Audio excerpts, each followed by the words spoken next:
ายดีน้องซื้อขวัญใจอายุ15 ปีมาจากโบสถ์นาไซมากชุกเรื่องในการแสดงเพราะว่าการแสดงของพวกเอื้อยคือให้เห็นความหักของพระเจ้าน้องได้เรียนรู้เกี่ยวกับเมื่อเฮาไปยุ่งเกี่ยวกับยาเสพติดมันจะเห็นให้สมองเฮาแฮวลง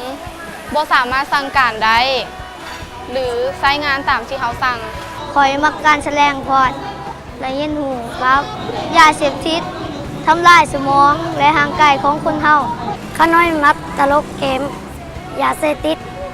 มีผลให้ต่อชีวิตและอนาคตของพวกเราข้าน้อยได้ที่หารต้อนรับพระเยซูเพราะว่าพระเยซูได้มาตายที่ไม้กางเขนเพื่อไถ่บาปของพวกเฮาให้เฮาได้รับชีวิตใหม่ข้าน้อยไหลตอนรับพระผู้เป็นเจ้าเป็นผู้ไทยแล้วข้าน้อยตอนพระเยซูเป็นผู้ช่วยแล้วพระเยซูเปลี่ยนชีวิตเฮาให้เป็นคนดีบ่ติหมู่ข้าน้อยอย่าให้มีกิจการแบบนี้อีกมีความรู้สึกดีใจหลายเพราะว่าหน่วยงานคิดเพื่อเด็ก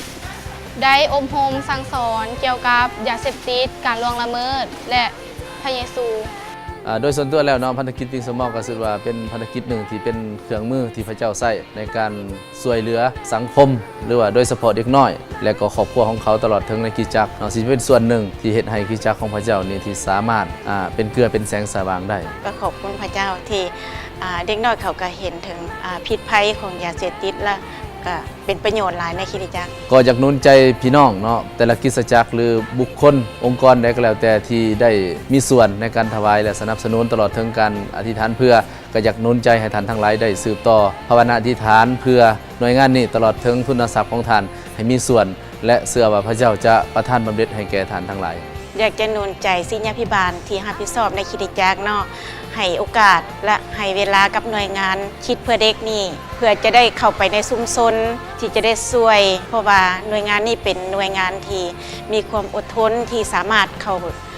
ไปถึงได้ถึงรัฐบาลเนาะให้ทีมงานนี้เข้ามาช่วยในการที่จะเป็นแรงอันหนึ่งที่จะประกาศข่าวประเสริฐของพระเจ้าไปถึงชุมชนผ่านในหน่วยงานนี้